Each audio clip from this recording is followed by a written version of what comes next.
그러니까 여러분이 지금 새로운 인물들 저한테는 이 전까지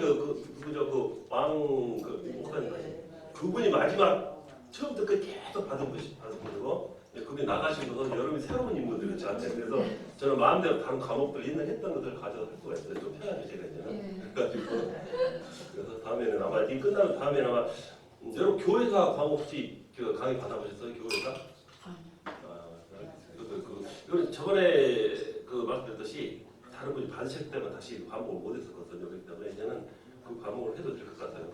성망은 아니죠. 저희 했던 거 최초 했던 걸 다시 하면 될 수 있을 것 같아요. 네, 알겠습니다. 참고해야죠. 좋습니다.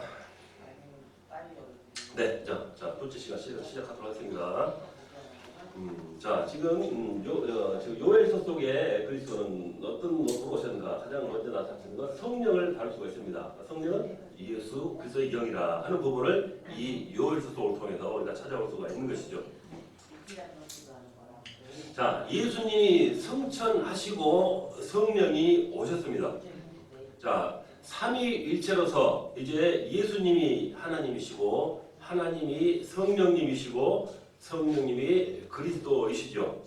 그래서 요엘은 지금 말씀드렸던 대로 성령 강림을 예언하고 있습니다. 자, 그가 살던 구약시대죠. 신약시대 요엘이 아니기 때문에 지금 이 구약시대 살던 요엘, 그 당시에 구약시대는 특정인에게만 부분적으로 한시적으로 성령 강림을 나타낸 것으로 인했다는 것입니다. 부분적으로. 자, 왕, 선지자, 제사장, 사사들에게는 선택적으로 영이 임했다는 것입니다. 하나님의 영이. 자, 하지만 성령 시대는 모든 사람들에게 성령을 물붓듯이 부어주겠다고 지금 예언되어 있다는 것입니다. 자, 구약 시대는 특정인에게만 이렇게 하나님께서 영이 동했었는데 성령 시대는 우리들에게는 그 누구라도 갈구하게 하고 기도하고 하나님을 찾으면 주님을 만나면 성령님을 우리에게 보내주신다라는 것을 예언했다는 것입니다. 자, 예수님께서는 보혜사 성령을 보내겠다고 말씀하셨고 그 예언은 신약을 통해서 바로 성취가 되었습니다.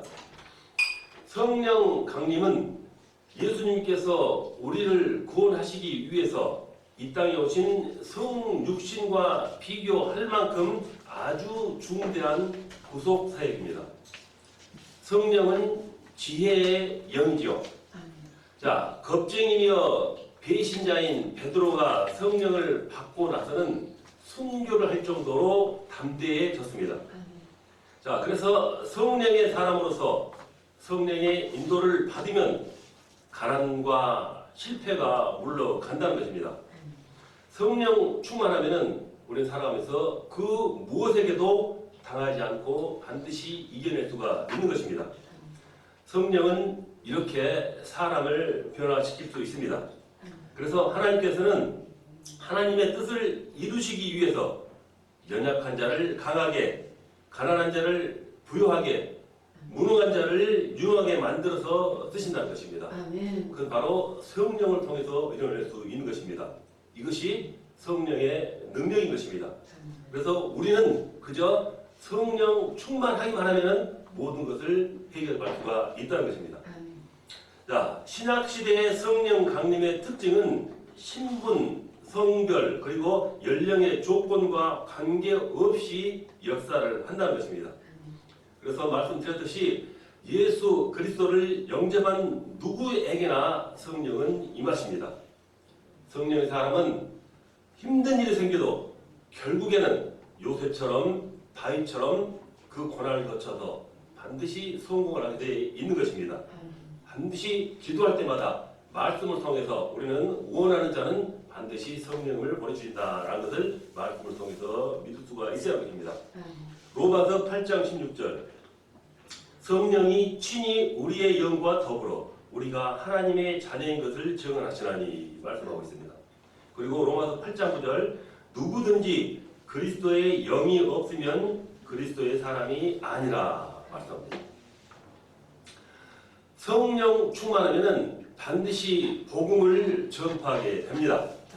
그래서 이 성령 충만한 증거는 복음을 전한 것이라 라고 말씀을 드릴 수 있는 것이죠.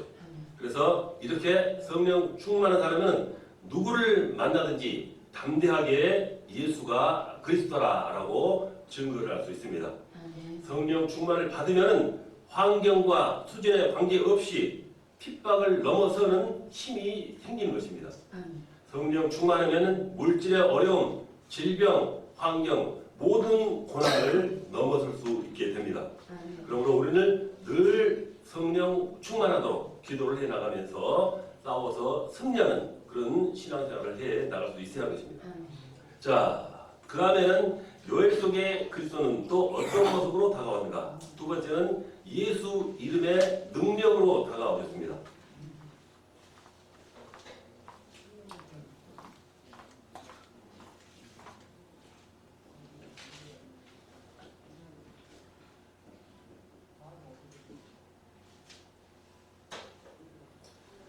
예수 이름의 능력. 자, 예수 이름에는 오늘 참으로 정말 크고 놀라운 능력이 들어 있습니다. 그것은 죄인된 우리를 구원해 주시는 능력입니다. 자, 요엘서 2장 32절 누구든지 여호와의 이름을 부르는 자는 구원을 얻으리니 이는 나 여호와의 말대로 시온산과 예루살렘에서 피할 자가 있을 것이며 남은 자 중에 나 여호와의 부름을 받을 자가 있을 것임이라 말합니다. 자, 이는 장차 예수님이 오실 것을 예언하고 있는 말씀입니다. 즉 예수 이름만 부르면은 누구나 구원을 얻는다라는 것을 지금 말씀하고 있는 것이죠. 그래서 로마서 10장 9절 10절 보면은 내가 만일 내 입으로 예수를 주로 시인하며 또 하나님께서 그를 죽은 자 가운데 살리신 것을 내 마음에 믿으면 구원을 받으리라. 사람이 마음으로 믿어 의에 이루고 입으로 시인하여 구원에 이르느니라. 라고.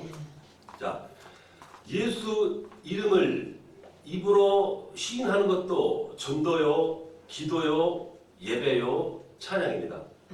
자, 이렇게 구원이 우리에게 와서 우리로 하여금 그 구원을 통하여 다른 남은 영혼까지도 살려낼 수 있는 그런 파급력을 이루어 나가는 것입니다.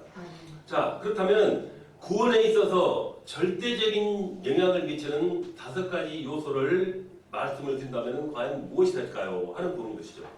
구원에 절대적인 영향을 미치는 요소. 첫 번째로 하나님의 은혜입니다. 자, 이 요소가 없으면 절대로 구원을 이룰 수가 없는 것이죠.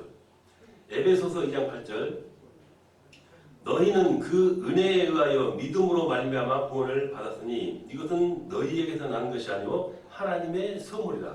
자, 이것이 없으면 구원의 절대적으로는 어떤 뭐랄까요 이루어질 수 없는 가장 중요한 요소 중에 하나가 하나님의 은혜라는 것입니다. 자, 구원받은 것이 어떻게 보면은 하나님께서 주시는 우리에게 가장 큰 은혜라고 볼 수 있습니다. 삶 속에서 하나님을 통해서 그 뜻을 깨닫는 것, 그리고 또 그 뜻을 깨닫는 나를 통해서 하나님의 뜻을 이루어가는 것, 이러한 것이 바로 은혜라는 것입니다. 우리는 죄 지은 것밖에 없지만은 하나님께서는 나를 일방적으로 선택하시고 구원해 주셨습니다. 그래서 우리는 이러한 은혜에 감사해야 하며, 그리고 그 감사할 때 계속은 연속해서 기적으로 이어지는 것입니다. 자, 하나님의 은혜 다음으로는 하나님의 말씀입니다. 자, 이것 또한 가장 중요한 구원에 영향을 미치는 절대적인 요소 중에 하나입니다. 베드로전서 1장 23절 보면 너희가 거듭난 것은 썩어질 씨로 된 것이 아니요 썩지 아니할 씨로 된 것이니 살아있고 항상 있는 하나님의 말씀으로 되었느니라 말씀합니다. 반드시 하나님의 말씀이 구원의 절대적인 요소라 하는 말씀이죠. 세 번째로는 하나님의 성령입니다. 이 또한 절대로 무시할 수 없는 존재죠. 고린도전서 12장 3절 성령으로 아니하고는 누구든지 예수를 주시라 할 수 없느니라 이렇게 말씀합니다. 그 다음 네 번째는 하나님의 전도자입니다. 로마서 10장 14절 그런즉 그들이 믿지 아니하는 일을 어찌 부르리요? 듣지도 못한 일을 어찌 믿으리요? 전파하는 자가 없이 어찌 들으리요? 이렇게 말씀하죠. 하나님의 전도자도 구원의 능력이 있어서 가장 중요한 묘사라는 것이죠. 다음은 다섯 번째로 믿음입니다. 로마서 3장 1절 그런즉 유대인의 나음이 무엇이며 할례의 유익이 무엇이냐 이렇게 말씀하시죠. 즉 율법으로 의롭다 할 자는 세상에 아무도 없다라는 말씀이죠. 오직 믿음으로 구원을 받게 된다는 사실을 반드시 기억해야 하는 것입니다. 자, 구원에 절대적 영향을 미치는 다섯 가지 요소. 하나님의 은혜, 하나님의 말씀, 하나님의 성령, 하나님의 전도자, 그리고 믿음, 율법이 아닌 믿음을 말하고 있습니다. 이러한 것이 바로 그 구원에 절대적인 영향을 미치는 능력인 것을 믿으시고 항상 여러분의 신앙생활에 있어서 뭐랄까요 그 굳건한 어떤 그 믿음의 바탕을 가지고서 복음 전도에 앞장서시는 여러분 되시기를 바라겠습니다. 아멘. 자, 이렇게 27장 요엘 속의 그리스도를 마치겠습니다. 다음으로는 28장 아모스 속의 그리스도로 이어가도록 하겠습니다.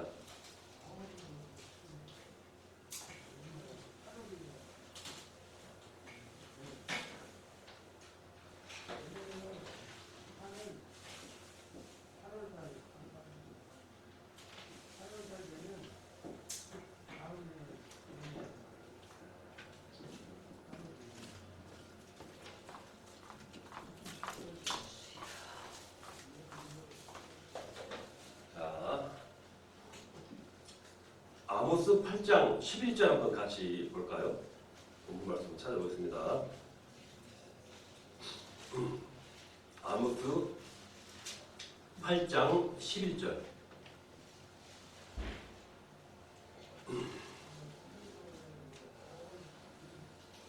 자, 14절까지 제가 읽겠습니다. 주 여호와의 말씀이니라. 보라, 날이 이를지라.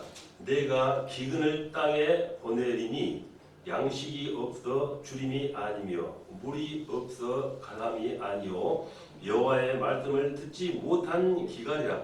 사람이 이 바다에서 저 바다까지 북쪽에서 동쪽까지 비틀거리며 여호와의 말씀을 구하려고 돌아다녀도 얻지 못하리니 그 날에 아름다운 처녀와 젊은 남자가 다 갈라여 쓰러지리라. 사마리아에 죄된 우상을 두고 맹세하여 이르기를 다나 내 신들이 살아 있음을 두고 맹세하노라 하거나 브엘세바가 위하는 것이 살아 있음을 두고 맹세하노라 하는 사람은 엎드러지고 다시 일어나지 못하리라.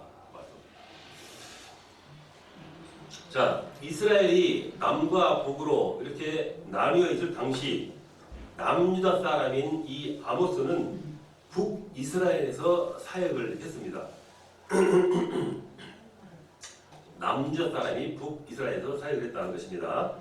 자, 솔로몬 시대 이후에 이스라엘은 부유한 생활을 영위하게 됐습니다. 하나님께서 그만큼 축복을 내려주신 거죠. 하지만 우상 숭배를 통해서 삶은 영적으로 매우 타락해 가는 상태였고 아모스는 이때 이 말씀을 선포하게 된 것입니다. 아모스의 이름의 뜻은 무거운 짐을 진 자입니다. 아모스는 무거운 짐을 진 자라는 그 말씀의 뜻이 그 이름에 내포되어 있습니다. 그는 늘 하나님의 말을 바로 전한다고 해서 공의의 선지자라 하는 별칭을 얻었습니다. 아모스를 공의의 선지자라, 하나님의 말씀을 바로 전한다고 해서 공의의 선지자라는 별칭을 얻었다는 것이죠. 자, 이렇게 영적으로 타락한 북이스라엘에서의 사역은 무척 힘들었지만은 하나님께서는 그에게 특별한 은혜를 주셨기 때문에 힘을 가지고 이렇게 열심히 사역을 지속해 나갈 수가 있었던 것입니다. 자, 다른 사람들의 눈에는 그것이 아무리 어렵게 힘들게 보인다 해도 하나님의 힘을 받은 사람은, 하나님의 인도를 받은 사람은 그 사역이 남들이 보는 것처럼 그렇게 어렵지는 않습니다. 신앙생활 할 때나 직분을 감당할 때 우리는 자신의 능력으로 하려 하지 말고 하나님의 도움을 받아야 한다는 것입니다. 아멘. 성령 충만해가지고 또 말씀의 메시지를 잡으면 그 주어진 직분을 감당하는 것은 매우 쉽다는 것이죠. 자, 그래서 하나님께서 주신 힘으로 그 직분을 감당하시기를 바랍니다. 자, 아모스는 본래 뽕나무를 재배하고 양을 치었던 농부같이 평범했던 한 목자입니다. 하지만 하나님께서 그러한 그를 부르시자 그는 바로 순종했다는 것입니다. 자신이 어떠한 일을 하고 어떠한 위치에 있든지 간에 어떤 상황이든지 하나님께서 직분을 주실 때 순종하면 된다 하는 그런 모습을 보여준 것이죠. 준비가 덜 되어도 괜찮습니다. 자, 준비가 부족하면은 부족할수록 하나님을 더 의지할 수 있기 때문에 항상 우리가 설령 내 준비가 덜 돼 있다 할지라도 하나님께 말씀하면은 그 직분을 항상 순종하면서 받아들여야 한다는 것이죠. 믿음의 결단이 중요한 것입니다. 지금 아모스가 일하는 환경에서 하나님의 부름을 받고 바로 순종했다라는 부분이죠. 그래서 하나님 앞에서 우리가 쓰임을 받는다는 것은 어떻게 보면 기쁨 중에 큰 기쁨이라고 말씀을 드릴 수 있습니다. 직분은 바로 축복의 통로이기 때문이죠. 하나님께서 우리에게 직분을 주심을 우리는 항상 감사하게 받아들여야 하는 것이죠. 아멘. 자, 그래서 아모스 속의 그리스도는 어떤 모습으로 우리에게 다가오셨을까요? 바로 하나님의 최고의 비밀은 예수 그리스도의 모습으로 다가오셨습니다. 네.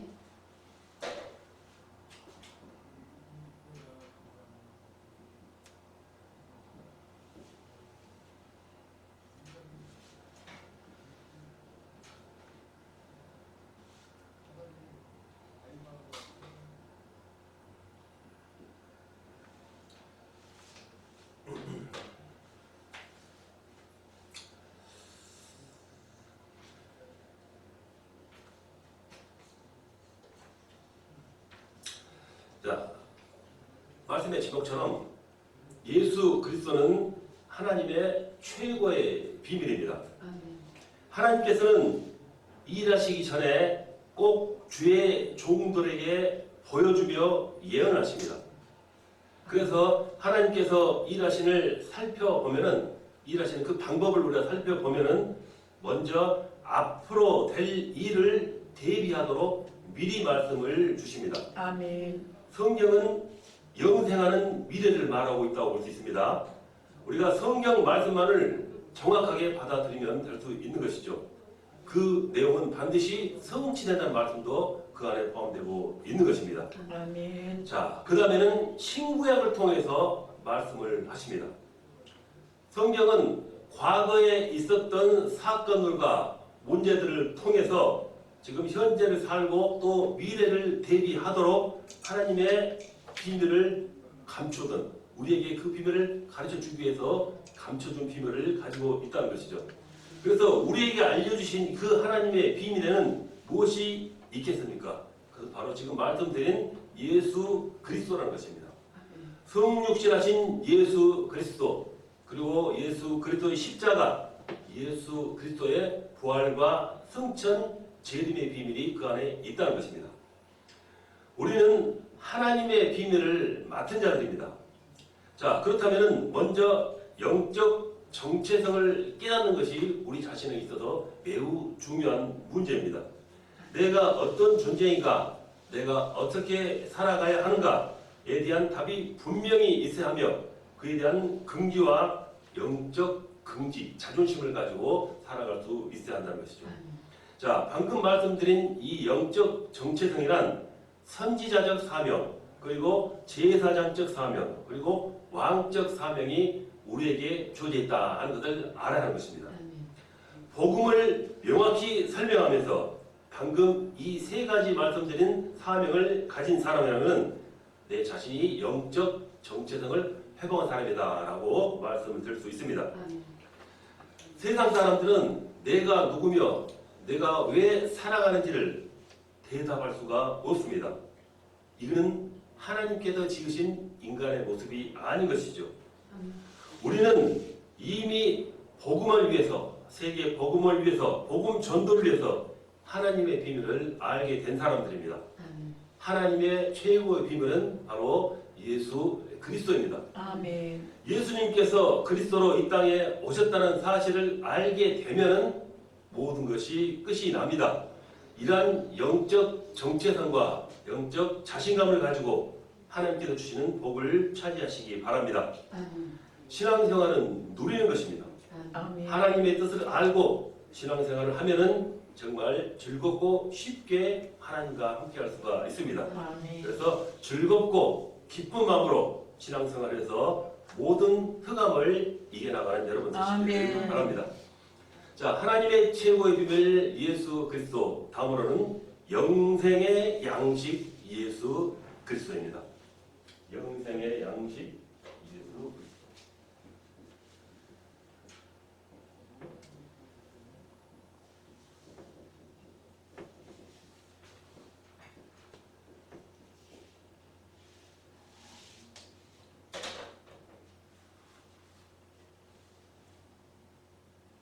자, 영생의 양식 예수 그리스도.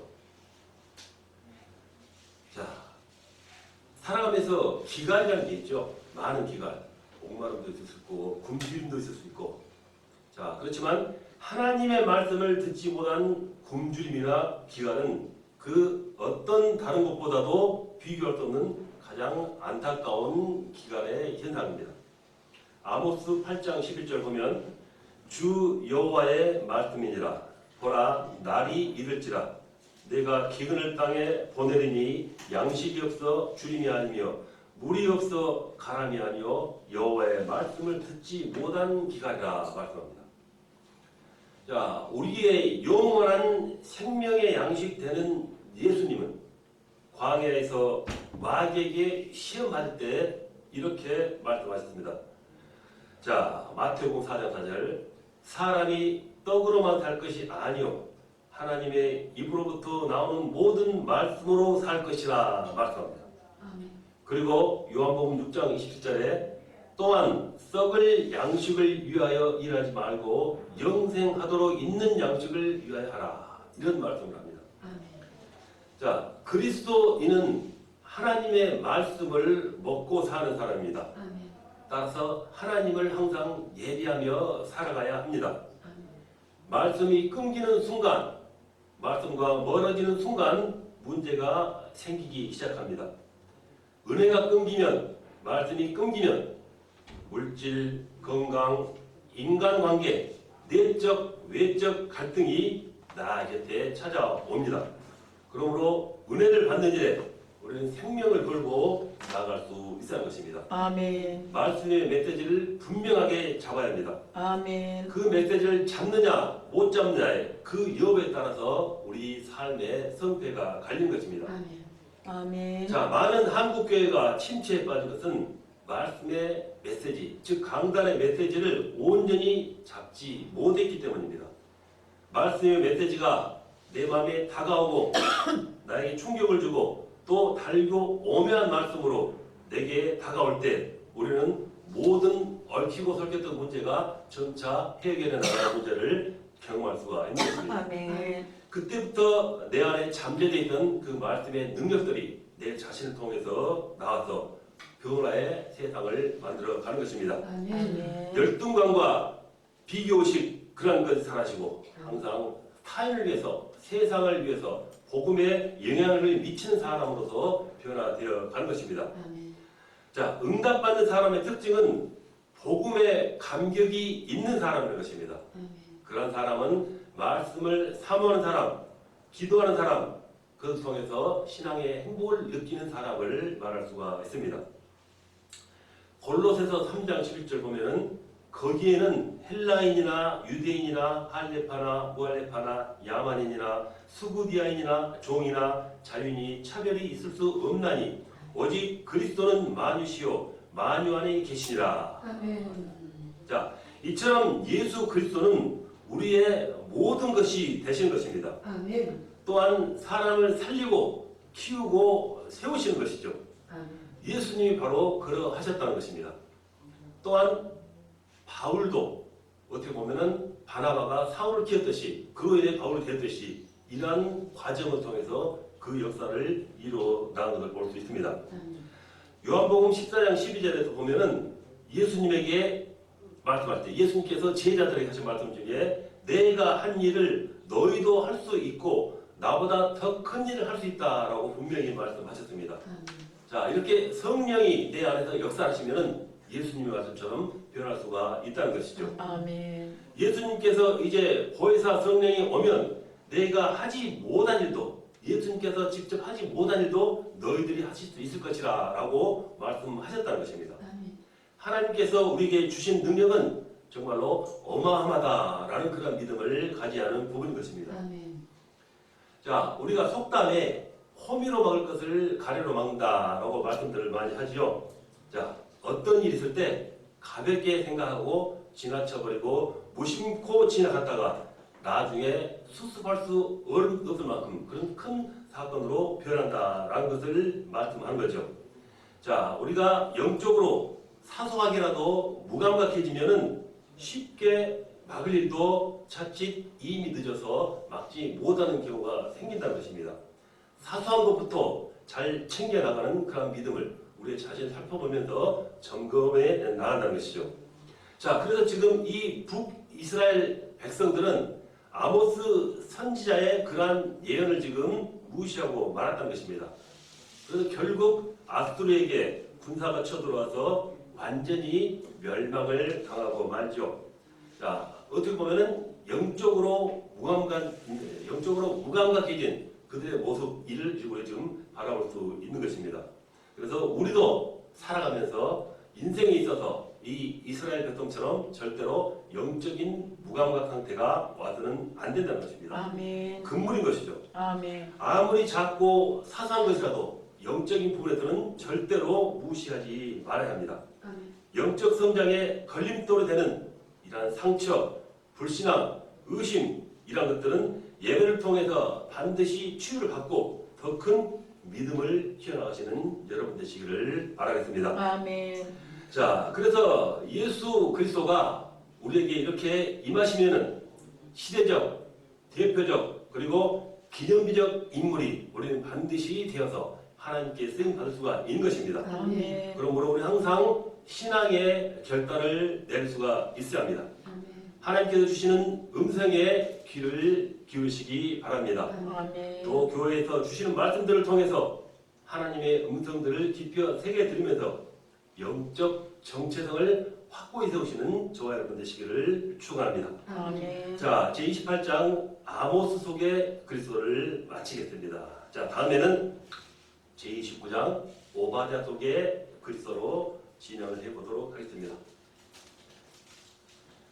제29장 오바댜 속의 그리스도.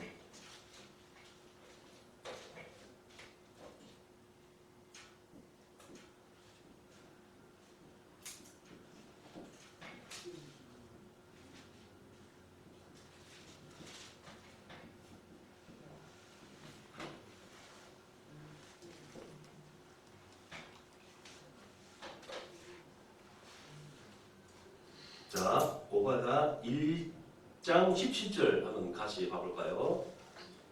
오바댜 1장 17절.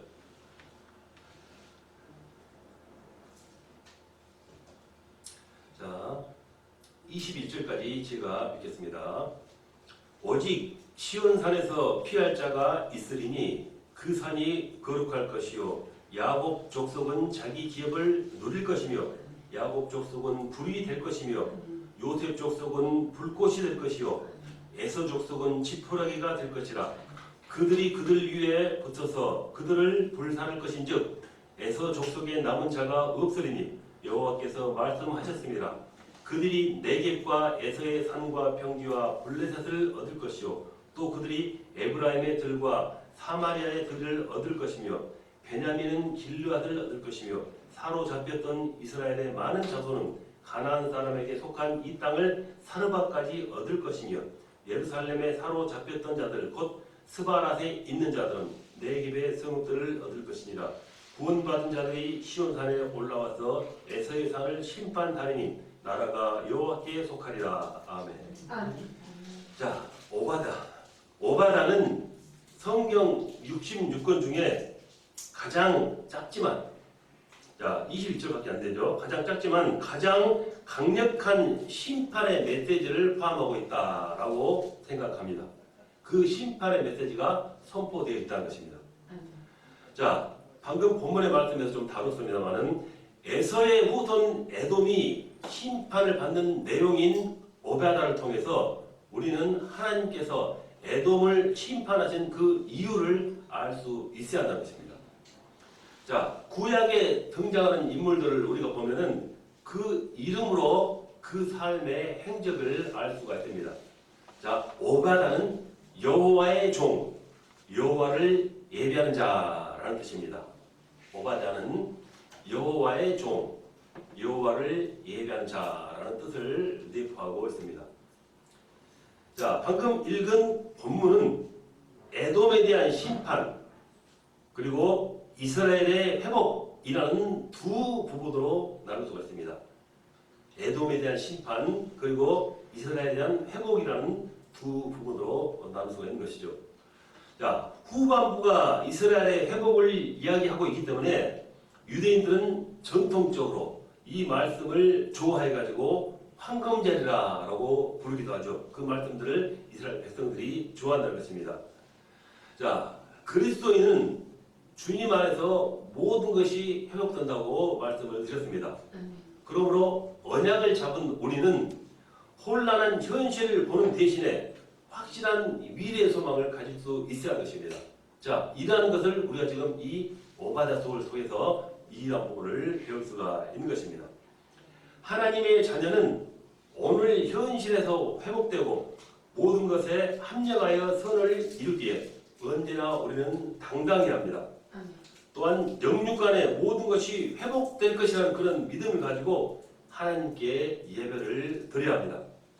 창조적인 삶, 소망을 품은 그런 삶, 그 복음의 증인이 되게 하는 그런 역동성을 가지면서 우리는 살아가야 할 수 있는 것입니다. 자, 그렇다면 방금 읽은 우리가 이 오바다 속에서는 그리스도께서는 어떤 모습으로 나타날까요? 가장 먼저 심판주 그리스도를 찾을 수 있습니다. 심판주 그리스도.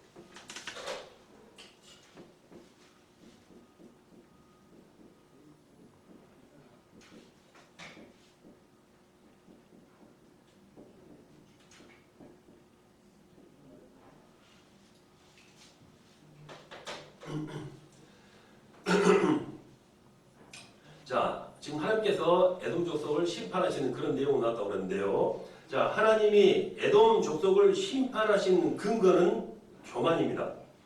교만이란 믿음이 아닌 다른 것을 의지하는 것, 이것을 우리가 교만이라고 말하죠. 오직 하나님만을 의지하고 삶의 중심이 오직 예수 그리스도가 되어야 하는데 따로 믿는 것이 있다는 것입니다. 하나님 없이 내 힘으로 살 수 있다고 여기면 그가 바로 교만한 사람이라 하고 말씀한 것입니다. 자, 그래서 지금 이 에돔 족속은 교만해가지고 하나님을 믿고 의지하지 않았습니다. 자, 그래서 이들은 천혜적인 요새죠. 자연적으로 가지고 있는 그 난공불락의 요새 같은 지형에서 살고 있었기 때문에 그 누가 쳐들어와도 쉽게 멸망시킬 수 없는 그런 천혜적인 지형에 살고 있었기 때문에 절대로 망하지 않을 것이라고 여겼다는 것입니다. 자, 그리고 주변 국가와 동맹을 하고 그들을 의지한 것입니다. 하나님과는 멀리하며 살아가는 그러한 인생들의 모습을 보여준 것이죠. 자, 오늘날에도 우리가 살아가면서 에돔 족속과 같이 가문이나 물질이나 지혜 등을 하나님보다 더 의지하는 교만한 사람들이 이 세상에 많이 있는 것을 우리는 바라볼 수 있습니다. 좋은 가문에서 태어나서 남들보다 더 가진 것이 많아서 많이 배워서 또 똑똑해서 아는 것이 많아서 교만의 길로 갈 수 있는 것입니다. 하지만 하나님 없이는 이러한 것들도 절대로 소용이 없어지는 것입니다. 하나님을 의지하는 그런 교만함에 대해서는 오직 재앙만이 있을 뿐인 것입니다. 자, 그래서 오바댜 1장 10절로 11절에 보면은 에돔 족속이 심판을 받을 결정적인 이유가 나왔습니다. 자, 이들은 포악자, 방관자, 무시자가 되어가지고 이스라엘 백성들을 괴롭혔습니다. 힘들게 한 것이죠.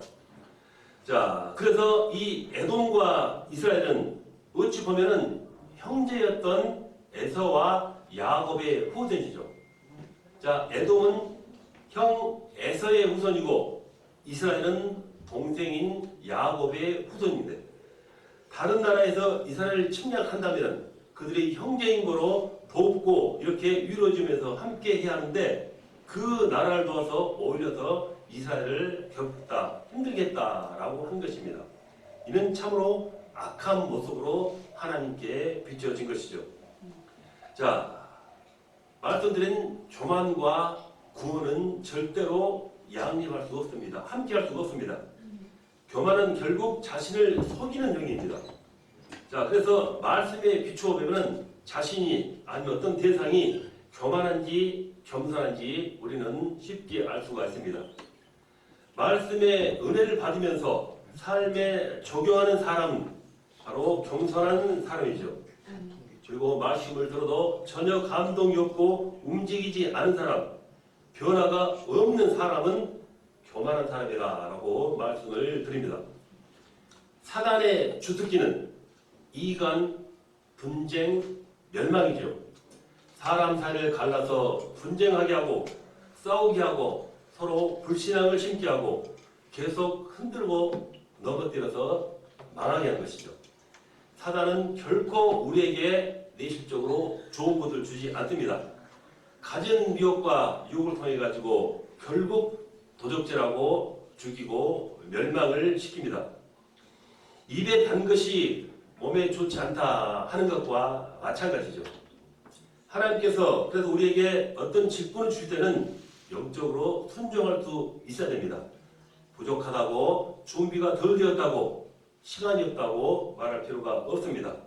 순종하고 행동하면 하나님의 복은 따로 오게 된다는 것입니다.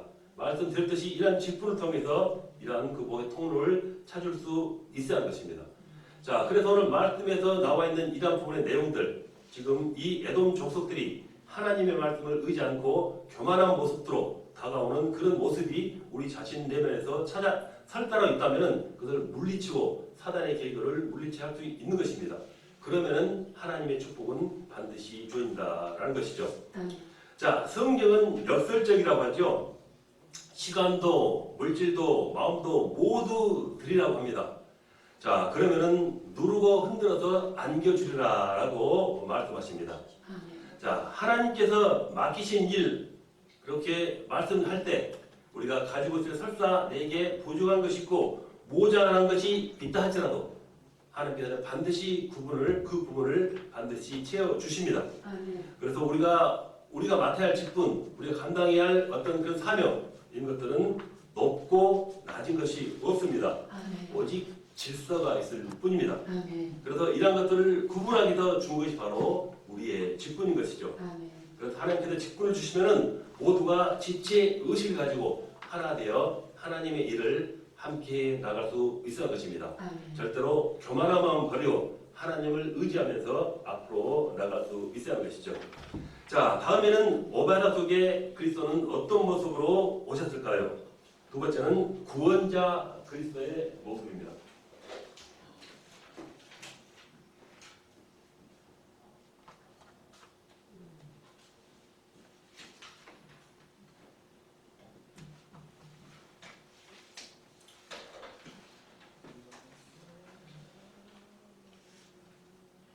구원자 그리스도. 자, 예수 그리스도는 구원자로 오셔서 모든 것을 회복시키는 분이시죠.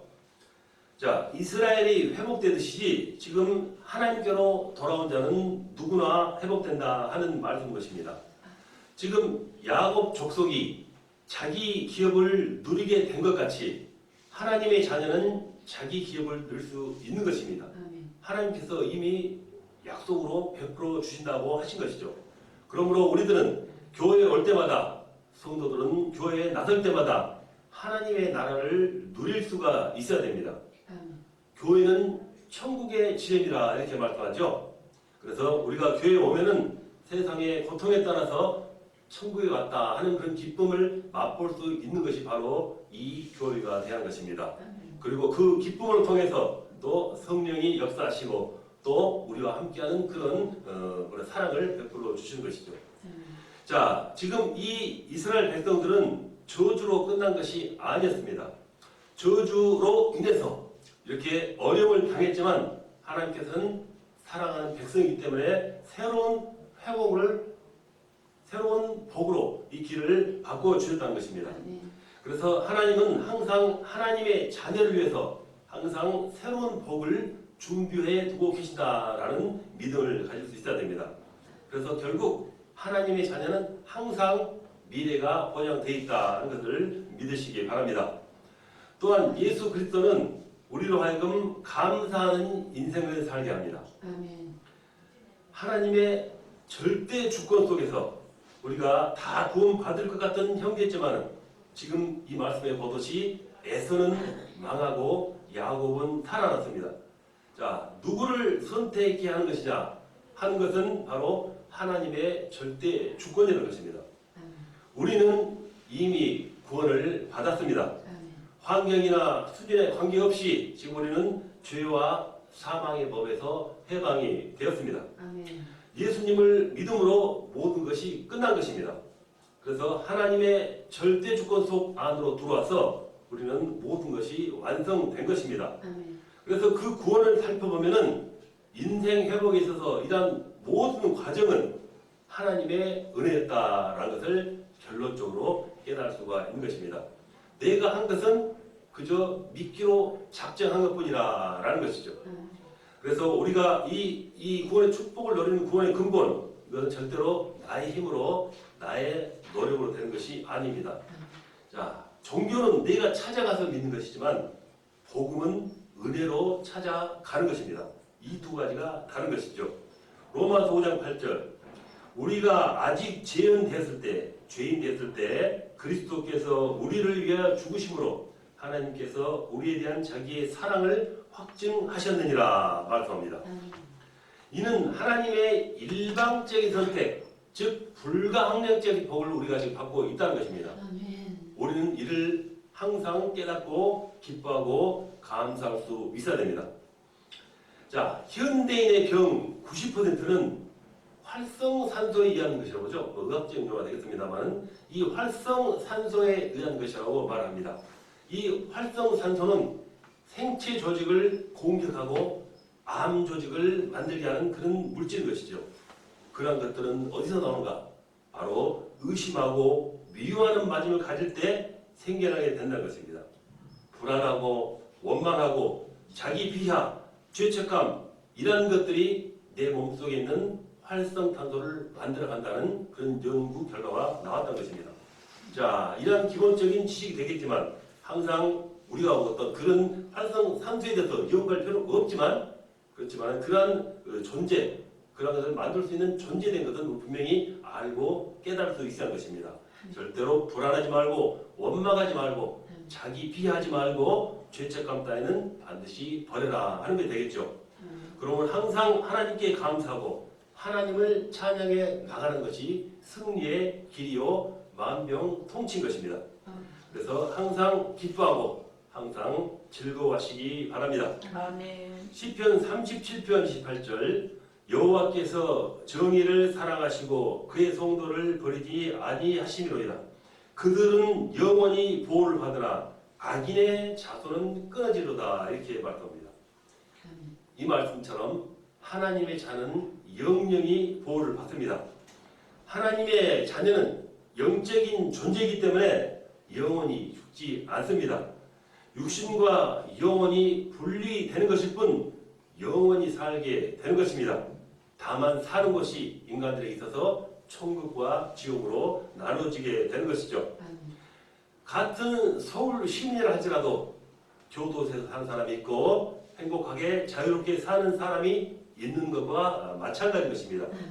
같은 사람이지만 천국에 사는 사람, 지옥에 사는 사람으로 분리되는 것이죠. 내 삶이 불신앙을 심어주는 에돔이냐 언약을 심어주는 아브라함의 후손에 따라 가지고 심판과 구원의 갈림길로 바뀐다는 것을 믿는 여러분 되시기를 축원합니다. 아멘. 자, 제29장 오바다 속의 그리스도를 마치겠습니다. 자, 그 다음은 30장 요나 속의 그리스도인데 이 부분은 다음 시간에 이어가도록 하겠습니다. 기도하겠습니다. 하나님 아버지 감사합니다. 오늘도 이렇게 하나님의 따뜻한 인도하심으로 이 자리에 함께 하셔서 하나님을 배울 수 있는 지식의 시간을 마련해 주심을 감사드립니다. 아멘. 하나님의 감사하고 거룩한 뜻이 있어서 우리를 이 자리에 인도해 주심을 믿습니다. 아멘. 하나님의 이 아름답고 거룩하고 귀한 택함을 받은 귀한 주님의 제자인 우리 신학생들을 기억하여 주시옵소서. 지혜와 지식과 말씀과 기도로 항상 충만하게 하셔서 하나님의 큰 사랑과 큰 능력으로 이 세상을 하나님의 나라로 변화시켜 나가는 그 복음의 앞장서는 믿음의 여건들이 되게 하여 주시옵소서. 아멘. 주님의 죄일가는 제자들이 되게 하여 주시옵소서. 아멘. 감사드리며 우리 주 예수 그리스도 이름으로 기도합니다. 아멘. 여러분 수고하셨습니다. 감사합니다.